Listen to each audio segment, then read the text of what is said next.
बिस्मिल्लाहिर्रहमानिर्रहीम। अल फरीद कॉलोनी के अंदर इस वक्त हम पौधे लगा रहे हैं। मेरी यहाँ की जो टीम है माशाल्लाह से इतनी अच्छी टीम मुझे मिली है कि मैं इस पर अपने रब का शुक्र अदा करता हूँ। ये नौजवान हैं और ये चाहते हैं कि अपने इस महल्ले को, अपने इस एरिए को सरसब्ज़ और शादाब करें।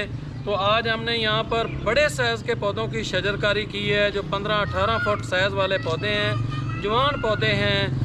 तो हमारी बाकी जो पाकपतन के लोग हैं, जो नहरों के ऊपर रहते हैं, राजबाओं के ऊपर रहते हैं, उनसे भी गुजारिश है कि वो भी अपना अपना किरदार अदा करें। तो मैं अपनी इस टीम को खराजे तहसीन पेश करता हूँ, जिन्होंने इतने बड़े साइज़ के पौधे और इतनी बड़ी तादाद में यहाँ पर लगाकर इसको जन्नत जैसा बनाने की अपनी कोशिश कर रहे हैं। तो सब दोस्त दरूद पाक पढ़ेंगे, पढ़ के इस पौधे को लगाएंगे।